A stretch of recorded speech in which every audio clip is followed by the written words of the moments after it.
We recently moved into our new house. It's perfect, just the right size for our family, but it has a strange problem with the drains. I noticed it while I was unpacking the bathroom things. I turned to discover that my husband hadn't flushed and pushed the lever to send it down the drain. When it did, I discovered that the sinks burble whenever you flush the toilet.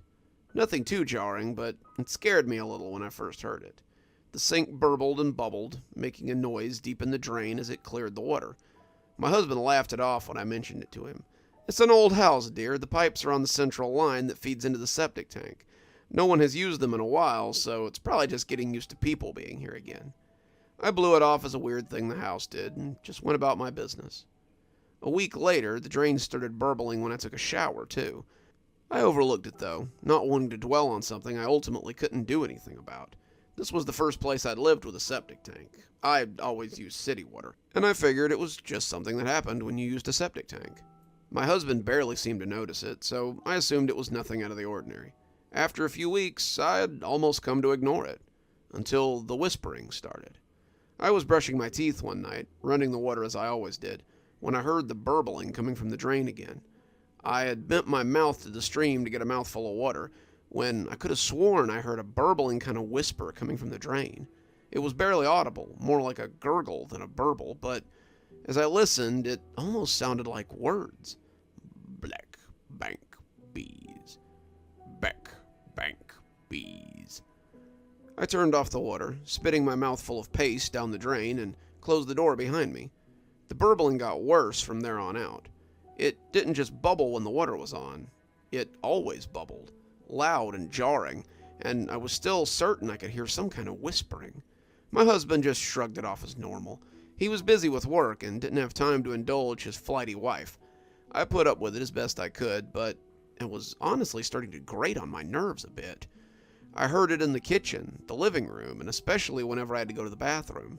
The bathroom seemed to be the epicenter, and as the days progressed, I became more and more confident I could hear words amidst the gurgles. I lost my cool one night when my husband was working late. As I lay in bed, my son sleeping soundly next to me, I could hear the sink burbling and whispering from the hall bathroom. The bubbles were visible now when it burbled, deep green bubbles that sloshed up the drain and filled the sink with a stagnant water smell. Never when my husband was at home, of course, and the bastard didn't believe me when I showed him the thin film that hung on the bowl. As I lay there listening, the gurgling seemed to mock me. It seemed like only I could hear it, and the continued surge of tidal force had frazzled me. I was up before I knew what I was doing. I stomped down the hall in my pajamas, heading for the bathroom on bare feet. I was mad. I'd had enough of it, and I slammed the door open as I saw the towel rack shake ominously. I flipped on the lights like I was intending to catch the sink doing something wrong, and shouted loud enough to make my son stir and cry in his sleep. "Shut up! Shut up right now!" I screamed at the burbling sink. And, for a wonder, it did. The drain stopped burbling for a few seconds, and there was peace. Then a geyser erupted from the drain and splashed high enough to splatter the ceiling in a green fountain.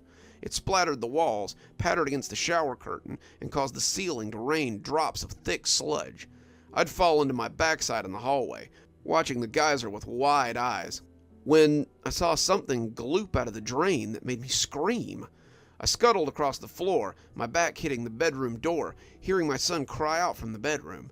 I had seen the last thing I would have expected from the narrow bathroom drain, and I was certain now that I could hear something else joining it as it gurgled onto the bathroom floor.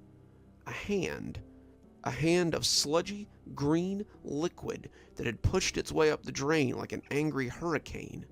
I reached with numb fingers for the knob, the fingers refusing to find purchase as I slapped at it uneasily. I heard a gurgling thunk then, the sound of water trying to maintain a shape it was unaccustomed to, and something cast a shadow against the door. The best way I can describe it is the shadow appeared to be cast by a living jello mold. It was solid, but not transparent. It cast a watery shadow, its form undulating as it came towards the door. A single green watery hand gripped the door frame. I screamed as it lumbered into the hallway, and my grasping hand felt like a dead fish. It was 6 feet tall, bulbous and amorphous, with a shuddering bald head. Its eyes were murky green coals, and its form was a wiggling mass of barely contained fluid. The fluid was, well, it was awful. It had clearly drawn its matter from the septic tank, and the things floating within the water didn't bear thinking about. It took a single unsure step, the unstable golem shaking as it took another tottering step forward. My son was screaming now, unsure where I was, and his terror only amplified my fear. As it wobbled towards me, leaving puddles of oozing liquid on the floor, I heard the burbling voice again as it whisper wailed its words. Beck, bank, bees. Beck, bank, bees. I tried again to open the door, my eyes locked in terror on this watery monstrosity. Beck, bank, bees! Beck, bank, bees! I felt my own water puddle on the floor as my bladder let go, the creature towering over me. Beck, bank, bees! It yelled. It leaned over me, and I could feel the stagnant drops fall onto my face. I wanted to cover my nose. It smelled like raw sewage, but I was too afraid to move. I was sure in that moment that I would never see my husband or my son again. He would return home to find me dead, maybe find our son dead too in his bed. He would see the water and always wonder what had happened to me. As this creature crouched over me, I was certain that the last thing I saw would be his terrible sewage form. It bent its watery lips to my face then, and when it whispered this time, I could hear something different. Check. Tank. Please. The words were spoken as though they might break the creature, and they were spoken with the utmost emphasis. His speech was slushy, slurry, as though his tongue was missing. He was approximating speech, but it was still difficult to make out. I looked into those green orbs and repeated back what he had said. Check, tank, please? It nodded its liquid head, its featureless face almost looking relieved. Then it melted into a deluge of stagnant water, and I was covered in buckets of disgusting sewage. My husband didn't believe me. I was still cleaning up sewage when he came home, and he was utterly flabbergasted. I told him about the creature, about its final message, but he refused to believe it. It was a dream, he said.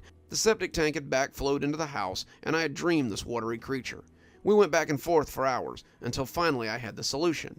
Open up the septic tank, then. If there's nothing there, then I'll never say another word about it. I'll deal with the gurgles and the bubbles, and I'll never say another word about anything. After another hour of arguing, he finally relented. We called a service, and they breached the lid. It wasn't too hard. The earth was removed, and the lid was removed with a little backhoe. The smell was atrocious, but the men didn't seem to mind. My husband told them that we had a problem with the tank. It flowed into the house, and they figured the valve had been stuck. I saw the pumper hose descend, and the tank was emptied. My husband said I didn't need to be there for this, but I wanted to see. As the sewage went down, I saw the operator's eyes grow large. He called his partner over, and a flashlight was found. The flashlight nearly fell into the tank when it fell across the sewage-covered lump. His partner told us that it appeared to be something in the tank, but we shouldn't worry. The house has been empty for a while. It's probably just a congealed mass or something. The operator continued to pump the tank, and as the water level fell, we saw that the lump was more than a congealed mass of waste. It was a body. The police were called. Our front yard was soon playing host to 3 squad cars, a fire truck, and an ambulance. The techs were shunted aside as the rescue team received the body from the septic tank and loaded the remains into a body bag for identification. The police asked us some questions, but had already cleared us for the most part, since the body appeared to have been there for months. The inspector had likely not breached the tank at all during the initial inspection, so the body could have been there for years if it had been sealed properly. As the bag was zipped, I got a momentary glance at him. It was large, the head bald and lumpy. It looked a little like the sewage form that had tottered over me in the hallway. Before they zipped it up, the desiccated creature's mouth lolled open, and I felt a chill run down my spine. His tongue was mangled. Since the incident, we've heard no more burbling. The septic tank hasn't sputtered, and the house has been quiet since that night. Other than the sounds of our family, of course. My husband still can't explain how I knew there was a body in the tank, but I'm just glad that there was ultimately a happy ending to the story. So next time you hear a burbling in your pipes, don't discount it as simple plumbing issues. Your house may be hearing burbles from beyond.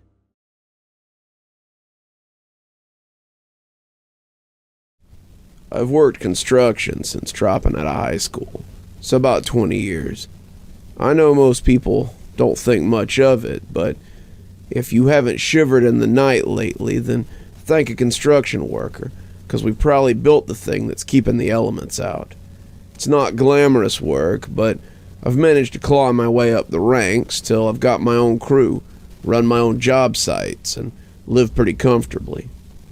After 20 years, I've noticed that there are constants in this industry, but only 3 standouts: hard hats, lunch pails, and porta-johns. Job sites and porta-johns go together like, well, hand in glove. They're always necessary, always terrible to get stuck in for long periods of time, and always seem to smell both sterile and like a horse manure field. In 20 years, I've been inside more porta-johns than I have women, and unfortunately, I think some of them were cleaner. This particular time was a little different. A lot different. And it's something that sticks with me to this day. It's been weeks, months even, and I still wake up sometimes in a cold sweat as I see that thing and hear it grind its teeth together. I'm getting ahead of myself. Let me start from the beginning. We were working on these new apartments, one of those big old buildings with about 8 units per floor and about 15 floors that are wedged between one another. One that's mostly the same thing. I was sipping my 5th cup of coffee when I heard the ominous rumble from my guts and knew what was coming. I'd had 2 breakfast burritos from Dolly's. She's an angel, but she goes heavy on the pepper. A whole pot of coffee, a hash brown as big as a pretzel, and now it was all coming to a head.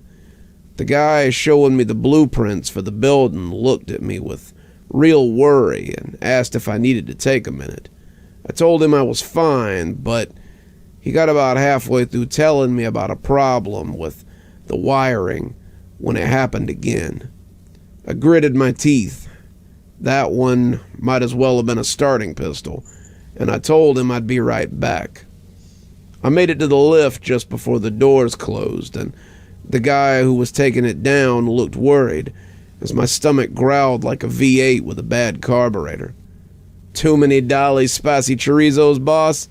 he said, and I nodded as the sweat started to stand out. "It's fighting with the pot of coffee and the hash brown in there, and it's anybody's bet who's gonna win. Remind me not to follow you into the John," he said with a laugh as the lift came to the ground floor. I was out and looking for one of the blue boxes that marked our porta potties. There were about 5 of them on the site, and wasn't long before I found one over by the office. I was waddling now, trying not to lose it right here in the yard, and the guys were laughing as I came ponderously towards my oasis in the desert. I closed the door, pushed the black locking bar into place, and had my pants down and my ass over the hole before I could embarrass myself any further. I checked for paper and was glad to find some, not always a given, and as the pressure began to relieve itself in the worst possible way, I closed my eyes and sighed happily. I'll save you the messy details, but needless to say, I was glad when it was finally over. I took out my phone, giving it some time to see if there was any more business to conduct. And that's when I became aware of the strange sound. First, I thought I might not be done, but I realized pretty quick that the slight splashing noise wasn't me. It was like something was making ripples in the water, splashing up a little as it stirred below, and I wondered if maybe I had dropped off a big enough payload to still be stirring in the tank. When it splashed again, this one high enough to wet my nethers with cold, dirty water, I stood up quickly. That had definitely been something alive splashing around in there. And I must have looked pretty silly just standing there, pants around ankles, as I stared into the hole. I fumbled at my phone, trying not to drop it in as well, and bent low so I could see into the fallow pit. It was hard to tell at first. The murky blue water looked like a subterranean lake more than anything, and the lighting inside wasn't helping matters in the least bit. I wondered if a snake had gotten in, maybe something bigger, and that was when I noticed something round coming out of the water. As it rose, I recognized it for what it was, the top of a very bald head. The tips of ears were sticking up from the surface of the muck, and as it rose I could see the beginnings of eyes as well. They were open, staring, utterly devoid of anything human. I stumbled back, nearly falling down as my feet tangled in my pants, and bumped hard against the door as the whole edifice shook on its base. What the hell was that, I wondered. Had some homeless guy gotten into our shitter? Had some freak gotten down there with nasty stuff on his mind? I didn't know, but what I did know was that I was locked in here with him. I reached for the lock, the light from my phone held forward so I could see, and when I heard a splash, I turned back in a hurry. The light from my phone fell across the opening, and the head that rose from it looked like some kind of creature from one of those old stories my friends and I had told to spook each other when we were young. Its skin was inky, though that could have had more to do with where he was residing. Its ears were long and pointed like a bat, and its eyes were white like a full moon. It rose from the festering swamp like a vampire from an old movie, its body simply rising without any mechanism to lift it. I wasn't sure if it was tall or capable of levitation or something, but its face came fully over the lip of the toilet lid. I saw the worst of it then. Its mouth was stretched into a perpetual grin, the teeth long and sharp as they fit together like puzzle pieces. As neatly as they came together, they still appeared to be too long for its mouth. They looked like they might be painful to it, the grin more of a grimace than anything. And they were gravel gray and slimy with something more viscous than saliva. In the dim light of the little toilet, it rose up to tower over me. It kept rising, its head nearly brushing the ceiling, and I could see that its arms and legs were indeed longer than expected. They were nearly twice as long as its body, the hands ending in cruel claws. It leered at me, reveling in my fear, and I was paralyzed by it. The creature was terrifying, but I don't think that was all of it. There's certain places where you seem to believe that there's an illusion of safety. Your home, your bed, your bathroom, places you're at your most vulnerable and comfortable. You think of these places as safe, like sanctuaries, and when these places are violated, it feels like a violation of your person. It opened its mouth, giving me a good look at those gravel gray fangs, and as it hissed softly, it leaned forward like it was getting ready to strike. I don't know how I did it. I shouldn't have been able to move at all, but my hand seemed to come up all on its own and flick the plastic bar back that was holding the door closed. I went from cowering on the floor of a filthy porta-potty to scrambling across the yard of the job site, the light flooding in as it sent the creature shrinking back into that dark hole. I had crab-walked about 20 feet when I realized that I hadn't had time to pull my pants up, and I was scrambling half naked across a job site with hundreds of people on it. I didn't think all of them were watching me, but that was way more eyes than I wanted there to be. I jerked my pants up, started yelling about some kind of animal being in the porta potty. Some of the guys ran over to investigate. Others came to see if I was okay, but ultimately they didn't find nothing.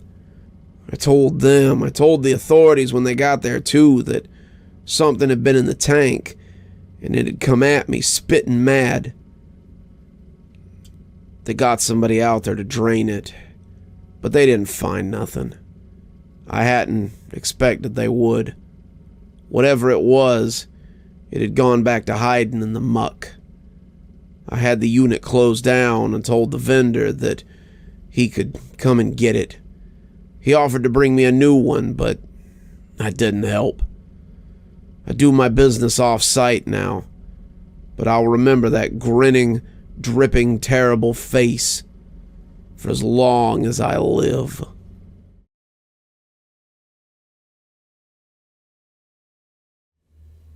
Have you ever had a dream, maybe a memory from your childhood, so vivid that it almost has to be real? I'm not sure if this actually happened or not, but I've dreamed about it for the last 2 weeks, and I'm terrified that it will never stop.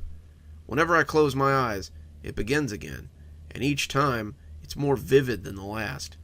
This isn't normal for me. Most days I couldn't tell you what I had for breakfast this morning, much less every detail of the dreams I had last night. But I can tell you every single detail of this event as though it happened just a second ago. It's the most terrifying thing that I've ever seen in my 30 years of life. And if it doesn't stop soon, I don't know what I'll do. I was 8 years old when I knew what terror really was. Miss Winkler was teaching us math, her blackboard covered in numbers and mathematical symbols, when my hand came up, my chubby fingers tickling the sky in anticipation. She'd been trying to engage us for about 45 minutes, enticing slivers of answers out of kids who'd rather be playing outside or pretending to be Power Rangers. When my hand came up, she looked so hopeful. Maybe she thought she had finally reached a student, perhaps. Maybe she thought she'd finally had a breakthrough, and a student would begin to return her answers to her. When she called on me, I can still see the hopeful smile that stretched her painted lips as she said my name with great expectation. Unfortunately, I was about to break her heart. "Can I go to the bathroom, Miss Winkler?" I asked in my high, innocent voice. Her face fell, and as an adult, I can understand that disappointment. "Yes, take the hall pass when you go." The hall pass was a ruler with the word "hall pass" written on it in magic marker. It was smudged from many dirty hands, and as I took it up and left the room, my adult mind wondered how many other hands had touched it over the years. As a kid, all I had wondered about was whether or not I could use it as a convincing lightsaber. I suppose kids do have different priorities, don't they? I swished and buzzed it all the way to the bathroom, and as I came up to the squat little building, I felt nothing besides a need to pee. The brick building was large enough to hold 2 bathrooms, a boys' and a girls', and 4 students comfortably inside each. I remember it being cold and damp in the winter, but I thought it would be mercifully cool on this blistering summer day. As I pushed the door open, I felt cold air ruffle my hair. Today, though, something didn't feel quite right about this place. The darkness was oppressive, pervasive, and even as a child I could feel that something was different. I reached inside and groped for the light switch. My hand slid over the slimy walls but found nothing. I knew there should be a light switch here, but as I scrambled my hand over the moist tiles, I became more and more aware of how badly I needed to pee. I finally decided to just go use the stall in the dark, the dingy windows letting in enough light that I wouldn't be in complete darkness. The door swung shut behind me. I felt the air pull it closed very hard, and the sound echoed off the bathroom walls. The dingy windows showed me 2 urinals and 2 walled-off toilet stalls. I went into one of the stalls, always feeling more comfortable sitting down to use the bathroom, and got comfortable as my bladder began to empty itself. As I started to do my business, I became aware of the strange noise from the stall next to me. The stalls were made of concrete blocks, painted glossy white, but they were not entirely built into the floor. There was a small opening at the bottom, about a foot high, where you could see into the stall next door. As I sat in the greasy semi-light, I heard the sound like mud dripping onto the floor. Every 5 seconds, it would glop, glop, glop onto the floor. Underneath the sound was another, softer, wetter, heavy breathing that was so low it was almost inaudible. I had finished using the bathroom by this point, but the sound mesmerized me. I had never heard anything like it, and I was fascinated and terrified to see what made a sound like that. Slowly I bent down so I could look under the wall, too afraid to simply go open the stall and see what was in there. As my knees bent to the cold concrete and my hands splayed over the rough floor, I brought my eyes down to peek and saw something that I will never forget. If it was dingy dark in my stall, then it was nearly pitch black in the other. As my eyes adjusted, I could see something on the other side that looked like nothing so much as rippling mud or swaying pudding. It was a mass, a wiggling mass of something that nearly blocked out the entire opening. As I watched, it rippled and shook endlessly as the sound of wet, labored breathing only got louder. Before long, it was more than background noise. It covered the dripping gloop with its damp and difficult chorus. I couldn't look away. I couldn't drag myself away from it until something round and angry floated through the muck and seemed to see me seeing it. It was an eye. I was up in a heartbeat, legs drawn up to my chest as I sat on the toilet and clutched myself. I held the ruler to my chest like a makeshift weapon and tried to silence my growing terror as the breathing became growly and agitated. The door burst open on the other stall, and I thanked my lucky stars that I had remembered to lock the door to my own cubicle before starting my business. Whatever was on the other side banged against the door. It sounded like waves crashing against a levee, and all I could do was cower and try not to scream, worried it might excite the creature and push it to further violence. It slammed in again and again, and as it did, I almost thought I could feel flecks of whatever it was made of slapping off and splatting on the ceiling and floor. It battered the door mercilessly, and to my horror, I could see the simple slide lock joggling and shuddering under every blow. The sound it made was like a mudslide, like mud pushing its way through a hallway during a flood, and I just knew that any minute it would break the door and cover me. Then it stopped. Whatever it was gave one final slap against the door, and then rumbled off out of the bathroom. I sat petrified, unable to move for nearly 5 minutes, before I finally found myself able to control my shaking legs. It was gone. Whatever it was gone, but I wanted it to be gone and well gone before I decided to come out. The lock didn't want to open, but it popped open after a few hard slaps with my hand. The door creaked outward on warped hinges, and I could tell that the cubicle door was definitely going to need replacing. As I turned to look at it, I could see several dark stains on the outside where something had slammed its soupy body into it again and again. Something dripped onto my shoulder, and my scream peeled off the walls like a startled bird. I scuttled back on crab legs. My knees had buckled, and I watched as something thick and muddy dripped off the ceiling and fell onto the cracked tile. I looked up to see a dozen or more little stalagmites, or maybe they were stalactites, hanging from the ceiling. They oozed and threatened to fall, their creation having taken place very recently. At that moment, all I wanted to do was get out, to escape, but I should have known that it wouldn't be that easy. When I pushed the door open, it didn't swing out onto the yellowing grass of my school sports field, but onto a shadowy hellscape of swirling lights and acrid smells. My child's mind didn't understand everything, didn't even understand some of the things, but it did understand that there were many moving mountains out there that made the one in the bathroom look like an anthill. The smaller ones congregated around towering fires, the dusty brown earth scraped shiny by their passing, and around them seemed to grind mountains that towered up into the greasy sky. Their tops were illuminated by infrequent forks of lightning. I could see towering rock sentinels made of ever-flowing viscous earth. It was too much. I closed the door and crumpled into a corner between the dripping sink and the wall. I made myself as small as possible. I felt as a bug must feel when it's surrounded by humans, and as my mind tried to process what I had seen, I seemed on the verge of breaking. How could I process something so big without going insane? The smallest of them had been barely able to be contained by this building.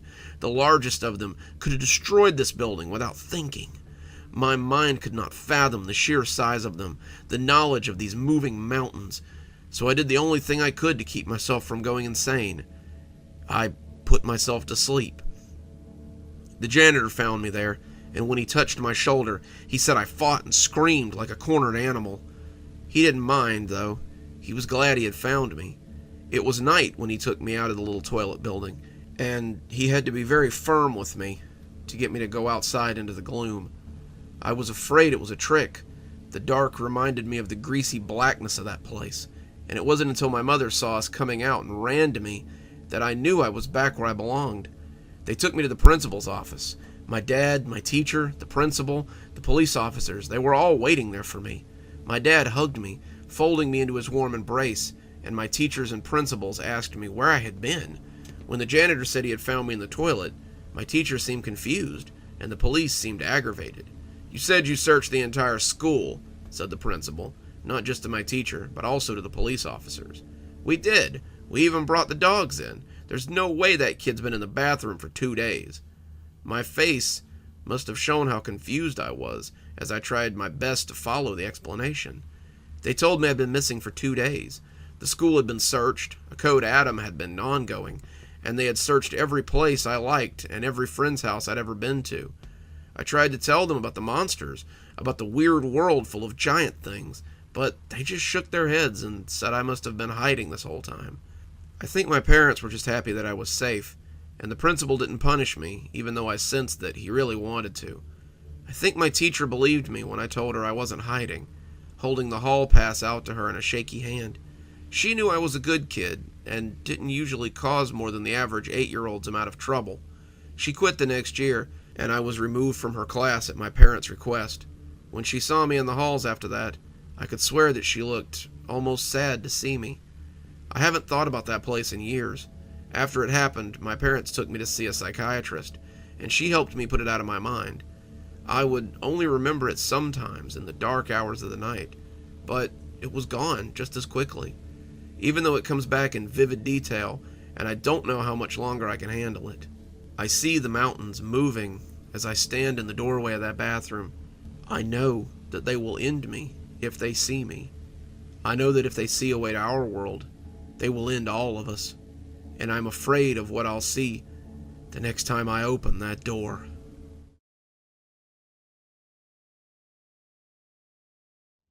When I was in high school, I had a job at a local fast food chain. I worked there for 4 years, freshman year right up until I left for college, and I'd be lying if I said I didn't have some good times there. Holidays are spent together because we don't have much of a choice. Managers who were either good people or just entertaining to work with, coworkers who really became more like friends the longer you were there, and everything in between. I'm not going to say the whole 4 years was great, but it was an experience that I wouldn't trade for anything. Hell, I think everyone should have to work fast food for at least a few months. Gives you a little bit of perception on the guy behind the counter. The chain I worked for was unique in many ways. They were one of the few who let people host events in the lobby. We had a small concert there once for a local metal band, which made for some entertaining times. We had a policy to hire 14-year-olds under special circumstances, which got us into trouble more than once, due to 14-year-old girls flirting with much older guys. This led to allegations of underage hookups in the back room. They had a weird rehabilitated cons program that hired ex-cons fresh from prison too. That one worked really well with the aforementioned hiring 14-year-olds policy, and also led to a couple of guys robbing the store after getting off shift. I don't even think they bothered to take their name tags off, so they were pretty easy to catch. One of my favorites, though, was our 24-hour program, which ran pretty much every summer that I worked there. You see, since I was under 18, I wasn't allowed to work past 10 on a school night, but during the summer, I could work as late or as early as I wanted, and I took full advantage of this to fill my pockets with cash. As you may have guessed, this program added a third shift to the usual 2-shift schedule, and it was a 12-hour shift to boot. You'd come in at 6 p.m., just as the dinner rush was ramping up, and work until 6 a.m., when the openers were coming in for their second cup of coffee. The hours were shit, and the pay still wasn't great. No pay differential for late shifts. But what made it worthwhile was the 4-hour lull in between 1 a.m. and 5 a.m. You might have to churn out some cheeseburgers or chicken nuggets for a bunch of drunk college kids, or a carload of stoners who might wander in wanting nuggets, but for the most part, you just kept the store clean and kinda hung out. It was usually a light crew too, and on the night the story takes place, I had a good bunch of guys with me. I'd gotten my friend a job there that year. We'll call him Ryan, 'cause he might read this. He and Trevor were on the grill that night. I was running the drive-thru window, and my favorite manager was watching the store, a guy named Joseph. Joseph was one of those rare managers that didn't have his head crammed up his ass, and gave just enough of a shit to fly under the radar. He was a cool guy. I sometimes wonder whatever happened to him. Anyway, it had been a long night, to say the least. The dinner rush was particularly bad, so as it starts to die down, we picked over the old food in the warming box and went to the break room to hang out. Some managers frowned on this, some would even write you up for it, but Joseph was cool and genuinely liked most of us.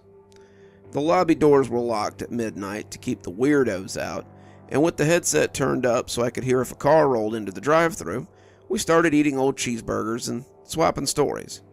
The stories started pretty blandly. This thing that happened or that thing that someone had heard about, but finally we fell into creepy stories about stuff we had experienced. I told them about the weirdo in our parking lot a few years ago who'd creeped a bunch of people out before the cops arrived. They found his wife's head in the passenger seat, along with a giant bloody machete. We thought he meant to rob or murder us, but it turns out he was just having a nervous breakdown in our parking lot after offing his old lady. Trevor tried to top it with a story about the time he'd been drinking with his cousin out in a cornfield, but none of us believed him. He said the old farmer had come out in the cornfield, slasher flick style, and screamed at them to get off his property while chasing them with a pitchfork. We piled in the truck and sped off, but something hit the back tailgate hard. Well, we didn't stop till we got to my cousin's house, and what we saw when we got out was the last thing we expected. He paused for dramatic effect. "What was it?" said Ryan, after Trevor had milked it for a little too long. "A pitchfork. The guy had thrown a pitchfork and stuck it right in the tailgate of the truck. If it had been a little higher, it would have come through the back rear glass and took all three of us right in the back of the head." He paused again like this should have been a dramatic revelation, but Ryan and I both shared a look like we doubted most of this had actually happened. When Joseph spoke up from the doorway, all three of us jumped. He'd been counting down the safe, so he hadn't been there for the start of the spooky stories.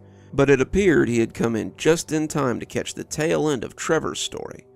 Joseph was older than all three of us, a guy in his 30s with a wife and kids, and we often forgot that when we were hanging out because of how naturally he related to us. He was an avid gamer who did all the cool stuff we all hoped we'd be doing when we were adults. Right then, though, he had a decidedly dad look on his face as he addressed our little gathering of storytellers. "I've got a story for you guys," he said, spinning a chair around and sitting in it with his arms folded over the back. "And it's a true story, too. You want to hear it?" We did, and he began. I was working at the downtown store at the time, living in this dingy little apartment with my wife. We were broke, and she was pregnant and out on maternity leave. I was finishing up my bachelor's degree during the day, so nights were all I could count on to pay the bills. This was before the owner started up the third shift, or I'd have been all over that. So there I was, working the 3 to 11 shift, busting my hump, and we had a real hard-ass manager who kept us late almost every night, usually unpaid overtime, since we couldn't clean it right the first time, apparently. So most nights, I was lucky to get out of there about 12:30. The night in question had been especially bad, and I didn't get permission to leave until almost 1 in the morning. It was Friday night, though, so I knew I could sleep up until shift tomorrow if I needed to. Picking up my bag, I started trudging home through the chilly January air. Now, I know it rarely gets cold here, being Florida and all, but that winter had been particularly bad. They had all talked about snow more than once, and it had obliged us by dumping a semi-solid sheet of slush all over the place the night before. Most of it was off the road, but the wind was howling at me as I pulled my coat tight and walked up the deserted center of the road. Now, downtown is usually party central, unless you feel like driving to the beach, but tonight it was so cold that even the bars and coffee shops and all-night diners had shuttered their faces and gone to bed. The streetlights were on, and the sewer grates were belching steam up into the cold night. The whole scene looked pretty creepy to me. So, I'm walking up the center of the road, and there's a damn good reason I'm doing that too, in case you were wondering. I was made aware of Stephen King's It from a very young age, and it had given me a real phobia about sewer drains. I didn't want to walk too close because, even with all that hard-won 23 years of wisdom I had, I just knew that on a cold, lonely night like tonight, I would get a taloned hand around my ankle and a quick trip into the sewer if I stepped too close to those smoking holes. So I walked right up the center of the street, as far from the grates as I could, and that particular night, it led me into trouble. So I'm walking up the center line, boots clomping on the asphalt, as I made my way through this way too quiet street. That's when I heard a noise. I thought at first it was the sound of steam escaping the grates. It was a hissing noise after all, but when it came again, I heard it for what it was. You remember in grade school when some kid behind you wants to pass a note, so he makes that psst sound at you to get your attention? Well, that's what this sound was, a psst sound from the left side of the road. So I turn around, but I don't see anyone. I start walking again, and that same psst sound comes again from the left side of the road. I squinted at the dark alley between two buildings, getting ready to start flying if someone comes running out to mug me. But it's empty. That's when I heard it again. This time, somebody says something in a low voice, too. It sounds like, psst, hey buddy, followed by that sound again, psst, psst. Then I look down, and, I kid you not, there is a face in the drainage grate. As the steam comes curling up around it, I see a midnight black face looking out at me, and the only thing I can make out is its eyes, and they look fucking huge. I booked it. I start running, but as I run, I hear the voice behind me, shouting for me to come back. Then I realize the voice isn't behind me anymore. I glance to my left, and I see that it's following me from the openings of the sewer grates. Loud feet are slapping on the stone down there, and he's trying to get my attention. That's when I hear him yell real loud and fall with a watery splash. I didn't slow down in the least bit, but I saw the black ice a little too late when I turned back around. I hit it. My feet shot straight up and out from under me. I fell back hard against the pavement, and I was pretty sure I had broken my elbow when I came down hard on the concrete. At the time, I was trying to make my head stop spinning as the black spots danced around. I struggled up to my elbow, wincing as I got up on my hurt one, just as the spots started to go away. That's when I saw something that made my blood run cold. "What?" I asked, unable to help myself, wrapped up so deeply until at that moment I had barely realized I was breathing. The manhole cover, not 5 feet away, was coming up, and the face is looking out at me. I tried to get up, and I slipped again as this dripping, oozing thing climbed out of the opening. He towers over me from my prone position, and I start pushing with my legs as I slide away from him. He comes out oozing and quivering from the dark tunnel, and in my mind, he is the apotheosis of every shadowy creature from every horror movie I have ever seen. He is the creature from the Black Lagoon. He is it, the blob, and he's coming to drag me back down into the darkness so he can slowly devour me. His foot slaps down hard on the concrete as he menaces towards me. I'm still trying to slide away on my butt, my elbow starting to cry out now, and when my low back hits the curve, I just froze there as this creature from the midnight cinema towers over me, its oozing flesh dripping onto the concrete. It takes large, ponderous steps as it moves in on me, and at this point, I'm so gripped with fear I can't even move. Its flesh falls to the ground in gooey plops, and after 1,000,000 years crammed into 5 seconds, it's standing not 3 feet away from me. It bends its mountainous head down towards me, and in a gravelly voice, it says the last 3 words I figured I would ever hear. And they're the last 3 words I ever expected to hear from a creature like this. At this point, he looks at us, his mask of pent-up terror melting into a creepy smile, the creepiest smile I've ever seen, as he gravels out, "Got a light?" We sat, dumbfounded, for nearly 15 seconds before Trevor sputters, "What?" Joseph laughs. He asked if I had a light. It turns out he was a homeless guy who'd been living in the sewers to stay warm. He had gotten himself a pry bar so he could hook it under the lid, and he'd been staying in the sewers at night where it was warm. He had no clue why it was so steamy down there, but it was a great place to sleep, when the alternative was freezing your ass off in the park, or down by the pier with the other vags. When I asked him why he was covered in what I hoped was mud, he said that he'd been chasing after me, trying to get a lighter to spark a cigarette. Then he'd fallen in a muddy slush puddle and gotten covered in the stuff. I laughed and handed him the lighter out of my bag, an old Zippo my old man had given me, and considered it a fair trade for a great story. I've told that story so many times over the years, and it never gets old. We laughed about that story and Joseph's deadpan way of building it up right until the very end, for years to come. I've begged him to retell it 150 times, and it never gets old. So if you're ever downtown on a cold night and someone tries to get your attention from the closest sewer grate, just remember that it's probably some vagrant trying to stay warm and have a smoke. And if they drag you down into the sewer for a slow process of digestion, then I guess I was wrong, wasn't I?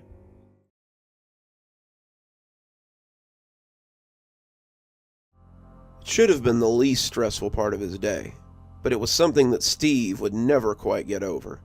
The kids had been bugging him to take them to the fair all week, but Steve would have rather taken off his skin with a cheese grater. He'd been working all week, his legs were killing him, and that wasn't the biggest issue at play either. The thought of bumping elbows and shoulders with people in a setting like that made him feel squeeby just thinking about it, though Steve would never admit to it. Steve had been plagued with haphophobia since he was young. It had been worse when he was younger. Steve hadn't even wanted his parents to touch him, but the thought of strangers touching him would send him into a near catatonic state. He spent years telling people not to touch him, avoiding hugs and handshakes, and stepping around people if they got too close. This set him apart from his peers and made him a bit of an outsider. After years of work and a lot of therapy, he'd gotten past some of it, but he still really didn't like to be touched by people he didn't know. Seeing his kids upset was hard, but Steve just couldn't bring himself to plunge into that kind of environment. Not until his wife had guilted him about it. "I think you ought to take the kids to the fair, Steve." He'd been half asleep, but snorted awake as he rolled over to look at her. The two were in bed, Lisa having gotten off a little earlier than usual, and they were looking forward to a much-needed night of sleep. Steve had nodded, ready to slip off into oblivion, when Lisa had spoken up. "Huh?" Steve asked, as articulate as ever. "You should take them to the fair. It means a lot to them. I'd do it myself if I didn't have to work until 11 on Saturday." "I'm just..." Steve grasped for an excuse that would make her let him sleep and drop the conversation. "So tired from work.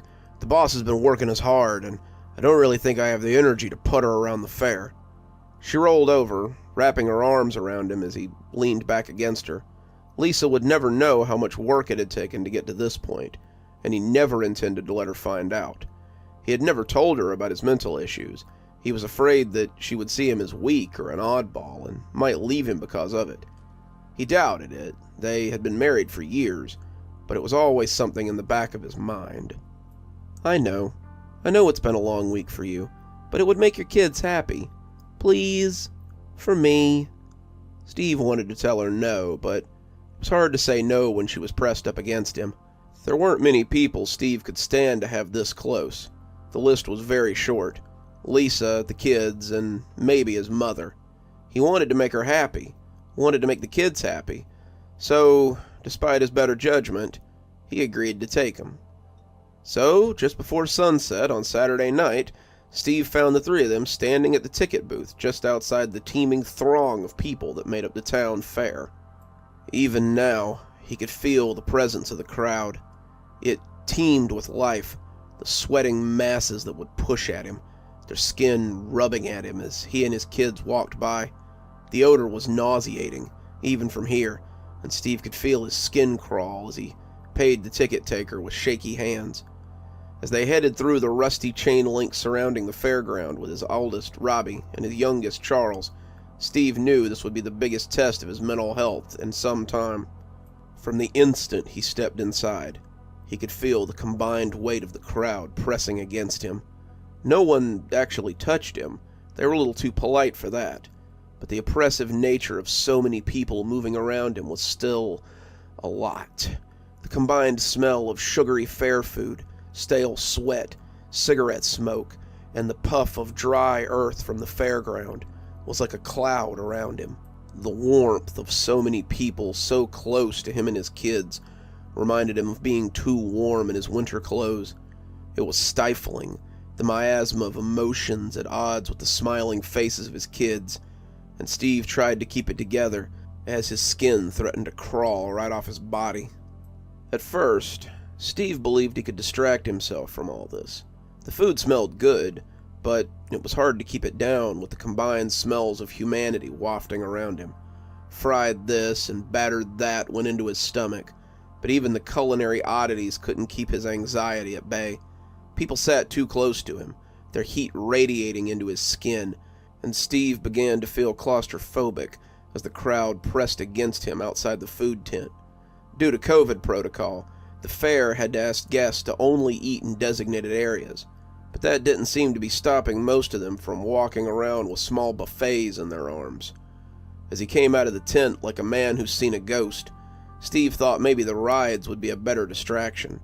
The rides looked fun, but the seats were so close that it was hard to quantify as a distraction. Every ride pushed him closer to his fellow riders, and their skin on his was unbearable. No matter how close he pulled his arms in, no matter how small he made himself, he could still feel the warm, sweaty, disgusting feeling of the other riders beside him as their rubbery flesh pushed against his. He spent every ride feeling more and more like he wanted to crawl out of his own skin, and when Charles reached for his hand at the end of every ride, it took everything he had to grasp it. He felt ready to puke, ready to scream, and after a while he just let the kids ride the rides as he sat back and tried to keep control of himself. Rob and Charles had gone off to ride a collection of rides around the bench that he was sitting on, and as they moved, Steve moved as well. He was aware that they could get snatched pretty easily in this environment, but Rob was stocky for his age, and Steve hoped his size would dissuade anyone from messing with him or his little brother. As he sat on the metal bench, almost feeling the heat of every ass that had touched it before, he wanted to pull his knees up to his chest and feel the comfortable bump of his heart against his kneecaps. He hadn't done that since he was a kid, something that had driven his mother crazy, but he longed for that comfortable press now as the unnamed masses flooded around him. Steve would have never believed that there were so many people in this small town, but it appeared they were all on display tonight. The crowd was thick as they wove up the asphalt path, and Steve felt for his inhaler before realizing it was also something he hadn't used since high school. As the hyperventilation threatened to overtake him, a new player joined the game in the form of a loud groan in his guts. Steve wasn't sure if it had been the deep-fried Oreos or the batter-fried Twinkies, but they had put his stomach in an uproar. He could feel his guts bubbling, the rides clearly doing more harm than good in that respect. He made eye contact with Rob, cutting his eyes to the porta-potty and nodding his head towards it. Rob seemed to struggle with the implications for a moment, eyes darting between his dad and the little plastic shit box, before he finally put the pieces together and gave his dad a thumbs up. Steve was off the bench like a shot, his guts feeling like they were full of eels, and he locked the door as it clattered shut behind him. As he let his jeans hit the floor of the filthy bathroom, Steve felt a wave of calm roll through him. That might sound strange, feeling at ease in a disgusting toilet, but as his backside hit the plastic seat and the sound of the fare buzzed softly outside the rough walls, Steve found that the isolation was what he'd been seeking. Here it was just him and his thoughts, and he breathed a sigh of relief for the first time that night. As he did his business, he felt a sense of ease take the place of the anxiety he had felt for the last few hours. It felt like he might be able to return to the fare now, his burbling guts appeased as he purged the combination of fried foods. He heard his leavings splash below him, but didn't get up immediately. Steve wanted just a few more minutes, a few more seconds of quiet, and he would sometimes wonder if that had been his downfall. The universe, it seems, had found him greedy, and his punishment came a half a second before his eyes opened. He stiffened as he felt it, and could feel every hair on his body standing at attention. Something had touched him. It felt like a finger, just the pad of a single digit, but the feel was unmistakable as it caressed his inner thigh. Steve was frozen, his ease and peace gone as fast as the sour mash that had brought him here. This couldn't be real. Nothing was below him. Nothing that could touch him at any rate. His anxiety was playing tricks on him, but if it was very convincing. He could feel it creeping up his thigh, going higher and higher. As it threatened to invade something too intimate for his mind to accept, Steve felt himself surge forward, falling onto the floor as his pants tripped his scrambling legs. In the murky light of the porta-potty, Steve saw something as it descended back into the muck of the tank. It was clearly a hand, the finger extended, and as he tried to press himself through the plastic portal to the noisy outside world, he saw it rise from the muck. It was a man, thin as a rail, who seemed to grow taller as he rose from the cesspool. His arms were cartoonishly long, their length dripping with noxious sludge. As he smiled, Steve saw teeth that looked too big for a normal mouth. The crap fell off him with thick plops, a sound that would haunt his dreams for years to come, and when he leaned down to loom over him, Steve felt sure that he would simply unhinge his jaw and swallow him up. Then he slid back into the repulsive stew like a reverse jack-in-the-box, and Steve felt the door open to release him into the barely lighted world. When Steve came scrambling out of the stall, his pants still around his ankles, he was screaming for help. There's something in there! There's something in the tank!" he yelled, people gathering as he tried to get his pants up again. The police may have taken their time, but the fair workers had already quartered off the toilet. People watched the door, not wanting to let anyone get out, and the crowd that surrounded Steve was very supportive. He was sitting on the same bench he had run from, a blanket around him as he tried to ignore the well-meaning strangers who tried to comfort him. He'd told the crowd what had happened, blushing at the details as he relived them, and the police arrived about the same time the pumper truck did. His son sat beside him, comforting him as he sat shaking, and he was glad for the firmness of their hands this time. An officer took his statement as the men with the hose set to work. They were using a small pumper hose, not wanting to accidentally suck up whoever might be in there, and Steve couldn't help but watch the hose jiggle and jounce as they emptied the tank. The officers had just finished taking his statement, telling Steve they would get the guy, when the truck driver came up and spoke in a low voice to the officer. The officer rolled his eyes and nodded, flipping the notebook closed as he started to go. "Wait," Steve stammered, aren't you going to arrest the guy?" "Tank's empty, sir. There's no one in there." But, Steve started, his anxiety rising again. That's impossible. I saw it. I saw it with my own eyes." "Be that as it may, tank's empty, sir. It's a crime to misuse law enforcement, sir. I'd suggest you let me get back to work." As they left, so too left the crowd, many of them now whispering darkly as Steve and his sons were left sitting on the bench. They had left then, the fair mostly over by this point, but it seemed the mistrust came with them. If you didn't want to take us, you should have just said so instead of doing something like that." They'd been driving home when Rob said it, and when Steve looked in the rearview mirror, his son appeared on the verge of rage tears. "I didn't make it up," Steve said, wanting to take offense of his son's tone, but understanding his embarrassment. "I know what I saw." Charles was silent, his embarrassment harder for his 6-year-old mind to put into words, but Rob seemed to have a pretty good grasp on his anger. "Yeah, right," he said, looking out the window sullenly. The drive home seemed to take forever, but it still wasn't long enough for Steve to find a rebuttal. His sons piled out when they got home, and Steve could only watch as they went inside and slammed the door behind them. He wanted to be angry. He wanted to rail against his oldest for the way he'd talked to him, but as the anxiety and the shame built up inside him, all he could do was lean his head against the steering wheel and sob silently into the unyielding rubber. He felt violated, doubly so after the judging whispers of the crowd, and he knew the shame wouldn't wash off in the shower. The isolation he felt now brought none of the comfort it had earlier, and as Steve tried to make sense of what he felt, he knew it wouldn't make any difference. He just sat in the driveway, crying into his steering wheel, his impotence almost worse than the fear of being touched. The stranger who had touched him tonight would remain a stranger,